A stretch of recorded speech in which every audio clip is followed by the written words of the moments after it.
Hola, buenas noches. Ya estamos a día 15, un poquito más tarde bueno, vamos a decir de lo habitual, pero no sería lo habitual porque estamos un poco más temprano de lo habitual. Tercer programa del día. Estos días que hacemos estos programas saben que vamos un poco sobre la marcha y vamos a empezar hablando de que curiosamente cuando alguien en política en España, cuando a alguien no le van bien las cosas, sabe lo que hace habitualmente y es el silencio. ¿Alguien ha escuchado a Sánchez hoy? Parece que no. El silencio de Sánchez, obviamente la cero autocrítica del Partido Socialista, delata que las cosas no han ido como pensaban. Bueno, quizá como pensaban sí, pero no han ido como querían que hubieran ido. No han ido como vaticinó, por ejemplo, el señor Tezanos en el CIS. Y estamos hablando, obviamente, de las elecciones de Castilla y León. Pero en el gobierno hay otro partido y curiosamente alguien que tampoco ha participado mucho se ha dedicado a hacer, no autocrítica, hablamos de Yolanda Díaz, sino directamente un ataque a la campaña, luego de estar desvinculada a ella, como diciendo, oiga señores, yo soy Yolanda, yo no pintaba nada en esa basura de campaña que han hecho que nos va a perder el 50% de los diputados.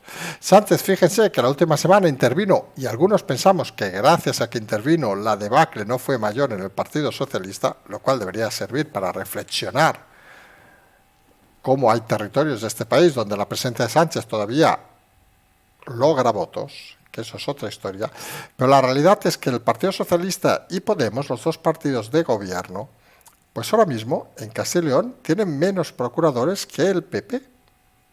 La suma de los dos partidos de gobierno ha perdido 7 uno y otro, es decir, ha perdido 8 procuradores y el PP ha ganado 2. Ya saben que en este país hay, digamos, votantes fieles que no se van a tocar, es decir, esa base que existe en el socialismo, obviamente, y existe también en el Partido Popular, que es intocable, pero a partir de ahí los movimientos, cuando suceden, son suficientes para demostrar algo que estas elecciones algunos tenemos muy claro que han demostrado, otra es que la gente lo quiera leer o no, y es que existe un potencial cambio del centro y la derecha, aunque algunos sigan sin querer verlo. Algunos viven acomplejados por los fantasmas, digámoslo así, de lo que dicen los medios prostituidos, estamos hablando en este caso del PP, aunque en el PP empieza a haber ya varias líneas sobre qué actuaciones debería tomar el candidato, de momento, o expresidente Mañueco en los próximos días. Hay los que dicen que debería apostar por la España vaciada, aunque ideológicamente parece que están un poco en sus antípodas. Y hay otros que claramente, y estamos hablando obviamente, como pueden imaginar, de la Comunidad de Madrid, que dicen que lo que hay que hacer es definitivamente dar ese golpe en la mesa y apostar por Vox. Algunos creemos que lo inteligente de cara al futuro sería esa reacción, pero tendría una doble problemática. Primero, ¿tiene la capacidad del Partido Popular de aguantar una campaña de los medios prostituidos en contra de esa unión? Segundo, ¿tienen los líderes actuales el Partido Popular con suficiente liderazgo, carisma y sobre todo que no creen incongruencias para ahora girar y ponerse a negociar con Vox? Porque recordemos, parecía que era la línea roja que ni Casado ni Teodoro querían. Y parece que ahora es el único elemento que les va a permitir tener cierta estabilidad para gobernar Castilla y León. Que no deja de ser unas 17 comunidades más 2 ciudades autónomas de España, también lo tenemos todos muy claro. Pero puede ser un punto de partida interesante. Estas elecciones que algunos creyeron que se debían hacer para dar otro golpe sobre la mesa del socialismo, que por cierto, aunque no lo vean, se ha dado, pero no se ha dado, curiosamente, desde el PP, con esa victoria que querían estar cerca de la mayoría absoluta, pero sí se ha dado como conjunto, y eso hay que analizarlo así, como conjunto de la sociedad que empieza a visualizar un cambio y que ofrece una mayoría cómoda, vamos a decirlo así. Estamos hablando entre los dos de 44 diputados y luego si quieren juntar a esos de la España vaciada, pues podrían llegar hasta 51, una victoria relativamente cómoda en un parlamento de apenas 80 procuradores. Sería un gobierno cómodo y sería un gobierno abierto a todos. Que obviamente luego hay distancias ideológicas con algunos de los partidos más locales, obviamente que hay distancias ideológicas en algunos puntos con los partidos de Vox, también es obvio, pero ojo, algunos creemos que las distancias ideológicas que existen entre el PP y Vox son más a nivel nacional que a nivel local. A nivel local parece que los programas están más cercanos de lo que alguno cree, mientras que a nivel nacional a lo mejor ahí sí que puede haber más divergencias que requieren un esfuerzo mayor de negociación, pero aquí parece la lógica o el escenario más lógico que se debería de seguir. Obviamente, en el PSOE, tras las lágrimas, los lloros del señor Tudanca, donde parecía incluso que iba a dimitir, según algunas fuentes, parece que le han dicho que no toca dimitir, porque dimitir, ya saben, aparte de que es un verbo ruso, y ahora los verbos rusos se declinan muy mal con lo de Ucrania, pero dimitir parece que sería regalar a la oposición, en este caso nacional, una pequeña victoria. Porque lo que está claro, que la noche electoral, los medios del gobierno lo que impulsaron a la prensa prostituida es que machacaran la palabra fracaso, casado, fracaso, casado, fracaso, casado, para intentar esconder lo que, por cierto, con su silencio, como hemos dicho, hace el propio presidente Sánchez. La realidad es que quien ha perdido las elecciones, que las había ganado las anteriores, ha sido el Partido Socialista, aunque alguno lo acabe de descubrir ahora. No venía el PP, sí que venía de gobernar, pero no de ganar las elecciones. Donde llegaron, recuerden, con el pacto con Ciudadanos, que ha quedado, Ciudadanos obviamente extinguido, vamos a decirlo, como Podemos, han quedado partidos en extinción. Y esa es la realidad que hay que analizar. El partido que entraba en estas elecciones como ganador de primeras, por cierto, las encuestas solo se las daba el CIS de Tezanos, ha perdido, ya ha perdido nada más y nada menos que 7 procuradores. Hombre, algunos creemos que eso es un fracaso total, de la misma manera que lo de Ciudadanos, de 12 a 1. Y estando en el gobierno, ojo, que saben que cuando uno está en el gobierno, en principio aumenta sus opciones. Podemos, ¿qué vamos a decir de Podemos? Lo que hemos dicho, que Yolanda Díaz ataca la campaña electoral, Yolanda Díaz es más, ¿cómo vamos a decirlo así finamente? Es más asesina del área, digamos, vamos a decirlo así, vamos a intentar ser finos y delicados, más corrosiva, digamos. Fíjese, Sánchez coge el estilo de me callo, oiga, que pase cualquier cosa, hasta debe estar diciendo ojalá Rusia invada Ucrania y así ya no hablamos más de Castilla y León. Pues Yolanda Díaz, que le gusta la foto, le gusta la imagen, le gusta, ya lo saben, los peinados, salir bien, etcétera. Claro, ve que su partido, donde en teoría va a generar expectativas, incluso según Iván Redondo. ¿Alguien se acuerda de Iván Redondo, por cierto? ¿Dónde está Iván Redondo? Iván, ¿dónde estás? Pues parece que Iván ya no está. Pues recuerden que decía que iba a ser presidente del gobierno. Vamos, lo de Iván Redondo a veces debía ser cachondeo, porque solo hay que ver las estadísticas del Partido Comunista que representa a Yolanda Díaz, a qué máximos ha llegado en casi 40 años de democracia. Pues parece que los tiros no iban bien situados, perdón, en más de 40 años de democracia. Y la realidad es que Yolanda Díaz, al sentirse ninguneada, no aparecía en ningún lado, le negaron ir a la campaña, la enviaron a un pueblecito porque ella de principio se negó a ir porque consideraba que no era maduro su proyecto, y ahora que su proyecto no era maduro, que ella se había negado a participar en la campaña, ahora los pone a parir. Es que son tan majos, de verdad, lo de Yolanda Díaz es que es una tía tan maja. Yo creo que es la especialista en puñaladas traperas. Habría que empezar a llamarla no la trimaster, Yolanda, sino la trapera, no por el mayor trapero, obviamente, los Mossos de Escuadra, aunque por ahí también podían ir los tiros, la trapera Yolanda, o la Yoli trapera, que queda casi como una muñeca aquellas de las Nancy, ¿se acuerdan? Aquellos los que sean sexo femenino, que se juegan más con muñecas, pues parece la Nancy trapera. Porque lo de Yolanda Díaz parece que no tiene otro nombre. Porque ya me dirán, fracasa su partido y ella se pone a rajar contra su partido diciendo que han hecho mal la campaña como si ella no pintara nada. O sea, ella se está pasando los días haciendo de líder nacional, les toca unas elecciones donde puede mostrar su valía, oiga, que a lo mejor es muy buena.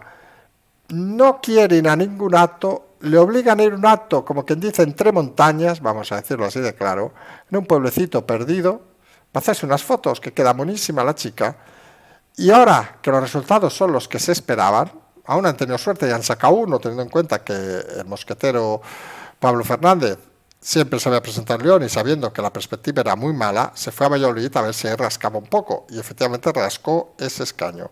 Y la realidad es que suma los silencios de Sánchez a las críticas de Yolanda Díaz. Y esos dos personajes son en principio los líderes de los partidos de gobierno, de los dos partidos de gobierno, que empiezan a ver cosas que no solo se complican por el tema de estas elecciones, que van sumando fracaso tras fracaso, sino que los datos económicos cada vez se van a complicar más. Nosotros recuerden que hablamos siempre de la crisis de enero, pues piensen que viene la de febrero y la de marzo. Finales de este mes se acaban los ERTEs, veremos a lo mejor 300.000 personas en empresas zombie, no sabiendo muy bien por dónde ir, hay que decirlo con rotundidad. Los datos económicos, que parece que ese repunte que hubo al principio del 2021, que se fue desinflando durante el largo del año, parece que ahora ha llegado un momento que ya no hay ni repunte ni nada. Ya veremos las previsiones de crecimiento que se estimen en los próximos meses, si vuelven a bajar la previsión para este año y a retrasar 1 o 2 años más el crecimiento económico. Lo cual, si lo comparamos con otros países de Europa, estas tablas que están saliendo por todos lados, que marcan la realidad, que España es la única economía de la OCDE que en el periodo 2019-2022 no va a crecer. Va a tener un saldo negativo. Ya hablamos de la tasa de paro, donde, como saben, hemos superado a Grecia. ¡Wow! En algo somos los primeros de Europa. La tasa de paro juvenil, donde también lideramos Europa. Y esa es la realidad. A algunos les sorprende que con esos datos Castilla y León haya aguantado el PSOE con tanta fuerza, pero el PSOE siempre tiene esa base de votantes que, aunque presenten a Mortadelo y Filemón, aunque presenten al Pato Donald, o aunque presenten a Pedro Sánchez, va a sacar esos mínimos. Y eso es algo real. Y eso es algo real porque, además, si en la oposición tenemos líderes que no suman ni liderazgo ni ilusión, pues tienen un problema bastante claro. Insistimos en algo que se ha repetido en infinidad de ocasiones.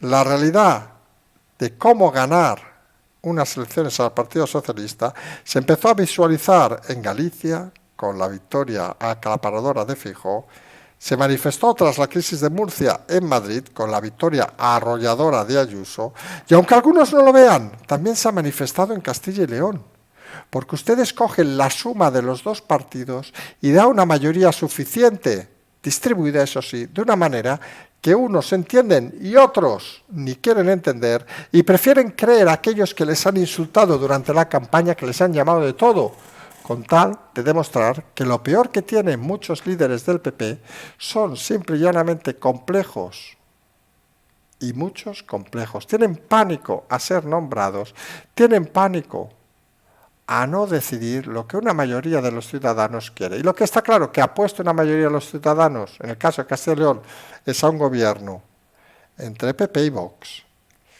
con las negociaciones que tengan que hacer uno y otro, con la realidad de que las líneas más divergentes entre el PP y Vox son en políticas nacionales antes que en políticas locales. Eso es como si alguien nos dice que en el ayuntamiento de Nidea, vamos a decir un nombre de un pueblo, pero a lo mejor resulta que sí que está gobernando Vox, pues yo qué sé, X a la centena de la provincia de Teruel, o de la provincia de Valladolid, o la provincia de Jaén, no negocian Vox y PP porque tienen diferencias, yo que sé en qué modelo, cuando realmente ya estás hablando de un modelo local, donde en principio las ideas son bastante más similares de las de Vox al PP, o el PP a Vox, que la de Vox al Partido Socialista, y obviamente las de el PP a Unidas Podemos. Esa es la realidad, que parece que algunos quieren seguir engañándose, pero es la realidad que parece que se confirma tras estas elecciones en Castilla y León. Y comentábamos que tras las elecciones de Castilla y León parecía lógico que hubiera la convocatoria de elecciones en Andalucía, pero los resultados y los complejos parece que hacen que se vayan a retrasar, incluso se busque cumplir la legislatura. Ha saltado en ese escenario alguien intentar hacer en notas, en este caso el vicepresidente de Andalucía, Juan Marín, que ha puesto a parir a Pablo Casado. Parece mentira que esté viviendo del PP de Andalucía, porque recordemos las expectativas de Ciudadanos, 26-0 en Madrid, 12-1 en Castilla y León. Se imaginarán que en Andalucía ahora mismo serían 21-0. O sea, desaparición total, con lo cual parece tonto que el vicepresidente de la Junta, líder de los Ciudadanos de Andalucía, critique al líder del PP, Pablo Casado, diciendo que ha entregado a la extrema derecha Castilla y León.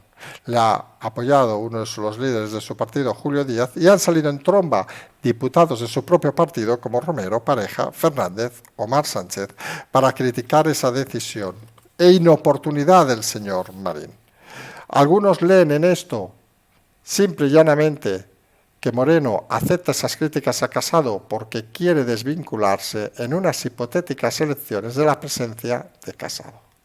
Porque está claro que ahora mismo Pablo Casado parece que hace todo menos sumar en las candidaturas a las que va a apoyar. No lo hizo en Cataluña, no lo ha hecho en Castilla y León, aunque fíjense, incluso con Casado el cambio del voto ha sido importante.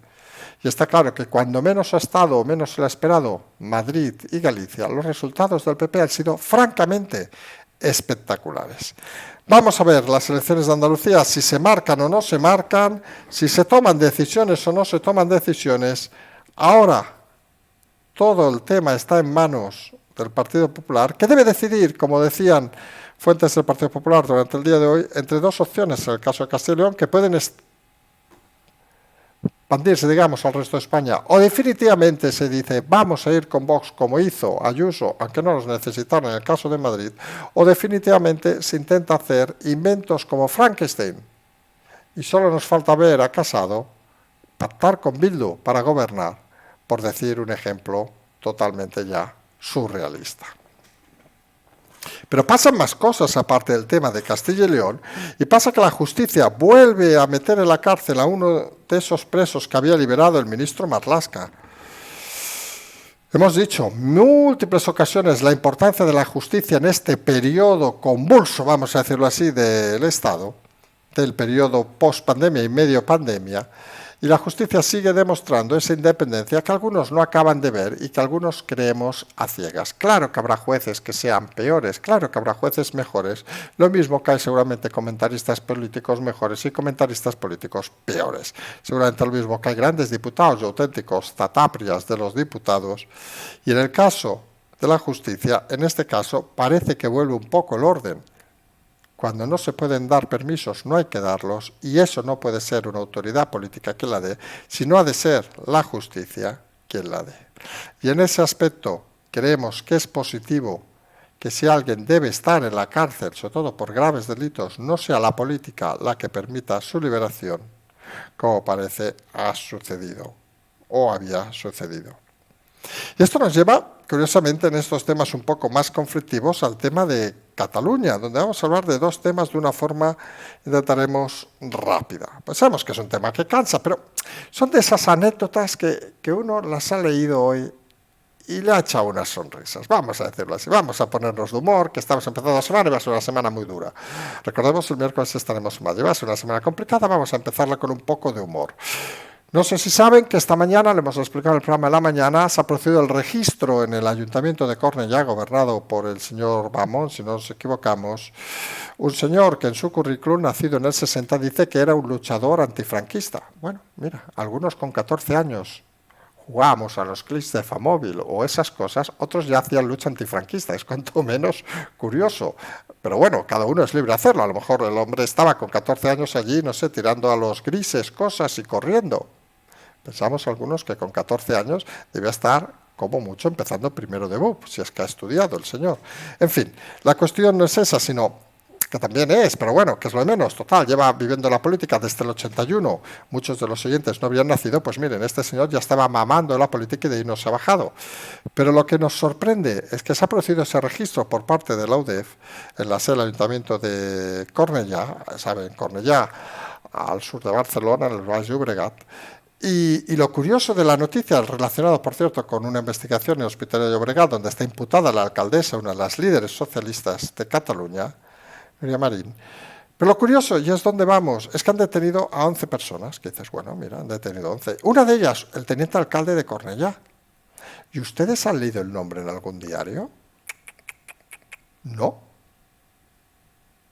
Según parece, 4 de esos detenidos han pasado a disposición judicial y tampoco se sabe cuáles. ¿Ustedes se imaginan realmente que esa detención hubiera pasado en un ayuntamiento, vamos a decirlo con claridad, del PP?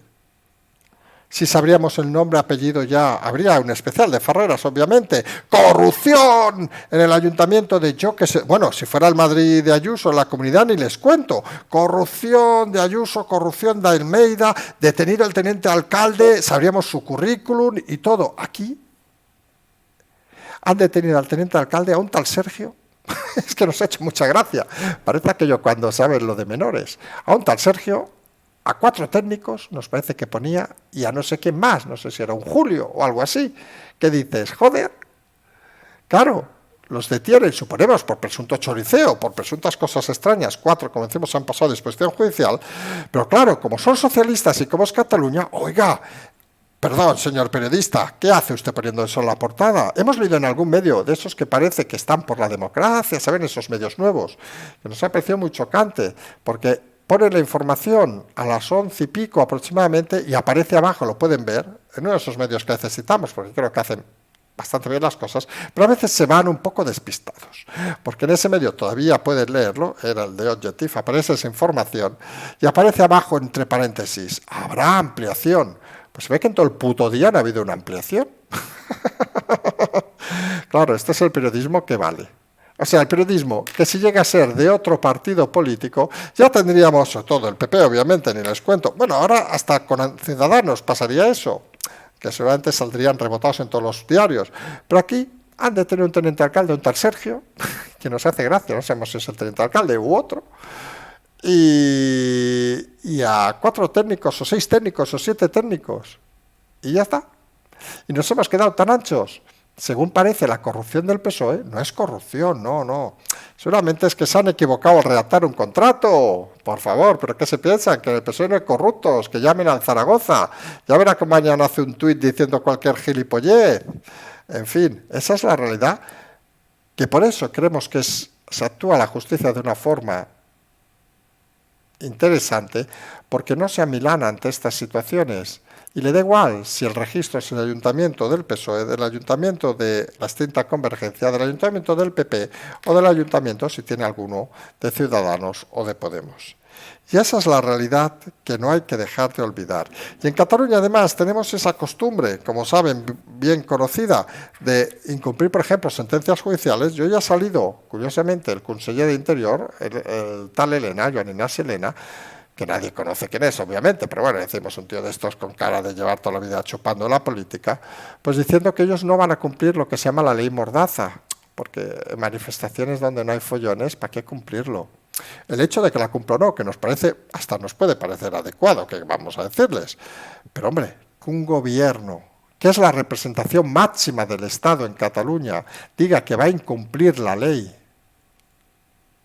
porque le da la gana, hombre, nos parece extraño. Hombre, según eso, no sé, nosotros podríamos decir, ustedes, mañana vamos a incumplir lo de pagar impuestos, o no vamos a incumplir pagar tasas, o no vamos a incumplir yo qué sé qué. Total, decimos que somos más chulos que la una, y no lo hacemos. Como el gobierno no va a hacer nada, no, a ustedes y a nosotros nos pegarían de hostias, porque claro, somos unos mierdas. Claro, a estos los necesitamos. No vaya a ser que suba la ultraderecha. En fin, de esas cosas sorprendentes. Como sorprendente, recuerden que hace una semana se decidió el caso de la Meridiana, que hemos explicado aquí en diferentes ocasiones, que no se prohibió hacer manifestaciones allá, pues llevan 3 días siguiendo cortando la calle. Finalmente hoy los Mossos de Escuadra, los 2 primeros días, incluso mandos de los Mossos decían que tenían órdenes políticas de no disolver la manifestación. Algunos pensamos que esas órdenes, si son escritas, son prevaricación y deberían pasar directamente al juzgado para esos mandos políticos ser investigados. Y saben que al final los juzgados no se van con hostias en estos temas. Pero hoy parece que finalmente los Mossos han disuelto la manifestación y han dejado libre el acceso a la ciudad. Triste que hayan pasado 2 años y que hayan pasado prácticamente 3 días desde que estaba totalmente prohibida y que sigue haciéndose y la policía hasta hoy no hubiera hecho nada. Donde parece que las cosas se disparan, no se disparan, y nunca mejor dicho la palabra disparar, y saben que hablamos muy poco de política internacional, pero lo haremos refiriéndonos obviamente a España, es en la crisis Ucrania-Rusia. Movimientos por todos lados, la embajada americana se ha ido de Kiev, que quien tenga un poco en la cabeza la geografía de Ucrania, Kiev está en la zona más oriental, digamos, del país, la zona más alejada, para entendernos, de Europa. Han alejado de allí la embajada y a la mayoría de miembros. También es cierto que la colonia española se está intentando ser repatriada, aunque quedan unas 200 personas según diversas fuentes en Ucrania. Y la realidad es que la incertidumbre ha provocado, por un lado, que la prima de riesgo se dispare en España, que las bolsas caigan en picado y que todos estén pendientes de lo que puede pasar las próximas horas. Incluso el presidente de Ucrania, Zelensky, dice que tiene conocimiento de que les van a invadir el miércoles, o sea, mañana, para entendernos. No sabemos si se refiere a las 00:01, o sea, de aquí unas 24 horas o más adelante. Estas son de esas informaciones que nos parecen curiosas, porque dices, joder, ¿cómo vas a saber que te van a invadir a tal hora? Como referían hoy diversos medios, esto al final puede ser una decisión exclusiva de Putin, donde los planes ya estén desarrollados y desde que se instruya o dé la orden, esto pueden pasar minutos y parece que por la cabeza de Putin ni Zelensky, ni ustedes, ni yo estamos muy al loro, que diría el señor Laporta, de lo que piensa. Habrá que estar atento porque sí que es una cosa que hay que explicar. Hombre, una guerra, y no vamos a hacer aquí una reflexión larga, una guerra obviamente en Europa es un problema. Una guerra en este siglo, hombre, en Europa, hasta donde sabemos y recordamos, no ha existido. Sería la primera guerra que habría en el siglo XXI en Europa. Las últimas, recordemos, las de Yugoslavia, las lamentables de la crisis de los Balcanes. Pero esta sería la primera guerra del siglo XXI, que ha cambiado mucho la historia desde aquellas. Recordábamos, por ejemplo, que, para que no lo sepa, en la época de los bombardeos a Belgrado, todavía de aquellas, para que vean cómo ha cambiado la sociedad, no solo el armamento, sino la tecnología, necesitabas con unos aparatos, llamémosle láser, con unos marcadores indicar a los misiles dónde debía caer el misil. Obviamente eso ya no funciona así, con lo que implica tener gente sobre el territorio desplazada por la ciudad, con todos los riesgos que podía suponer. Pero esto ha cambiado, estamos en el siglo XXI, estamos en un siglo bastante más complejo, y donde las guerras, además de hacer daño, de correr la información de una forma brutal, imagínense con las redes sociales, sería la primera guerra en Europa con redes sociales. Ustedes se imaginan estar en, no diremos la trinchera, pero estar en un ataque o lo que sea, y alguien enviando twitters, por decir algo, o alguien con el Facebook, o pasando vídeos del frente. Creemos que puede ser un escenario cuanto menos difícil de analizar porque es un escenario desconocido. Y algunos creemos que luego a la pandemia solo nos faltaba una guerra. Vamos a decirlo así, no es que vayamos a sacar una pancarta de no a la guerra, pero creemos que las cosas se deben solucionar de otra manera y todos hemos de ser conscientes de que una guerra en pleno siglo XXI es un hecho difícilmente previsible, aquí va por el presidente de Ucrania, y difícilmente analizable. Porque con la ingente cantidad de información que puede haber, parece cuanto menos extraño que sea una solución que dé buenos resultados. En todo caso, atentos a si es el miércoles, si es el martes, si es yo que sé cuándo, si es cuando Putin se levante con el pie izquierdo o con el derecho, nunca sabemos de Putin con qué pie se levanta, pero la realidad es que es un escenario diferente, y es un escenario que si surgiera habrá que estar atentos porque habrá que analizar muchos aspectos que a veces se nos escapan. Nosotros nos vamos a emplazar mañana, en principio en 2 programas, en la mañana y a la noche. El miércoles, recordemos, haremos 3, estaremos nuevamente en Madrid. Vamos a ver cómo se desarrollan también estos movimientos en el PP, en este caso de Castilla y León, al que en principio Teodoro da libertad para hacer lo que quieran, y si le diera tal libertad parece que el pacto con Vox sería bastante más cercano que con otros partidos. Pero bueno, todo esto ya saben que lo de la libertad, que se lo recuerden a los del Goya, pues no es lo que parece, y a veces se canta para decir algo y a veces no saben ni de dónde viene la canción, aquellos que vieron la gala de los Goya, ni el origen de la misma, ni el significado de la misma. Pero en este país, ¿qué les vamos a decir? Ignorantes hay muchos, gente con desconocimiento hay muchos. Y luego, como hemos visto ya en Sánchez, hay silencios sepulcrales. Y como hemos visto en Yolanda, hay navajazos traperos. Cada uno es como es, nosotros no vamos a cambiar a esa gente, más faltaría. Intentamos explicarles un poco lo que pasa cada día y adiós buenas, que lo intentamos hacer de la mejor manera posible. Nos vamos a emplazar, como decíamos, en el patio del canal La Transferencia. Hasta mañana, como siempre decimos, seguimos.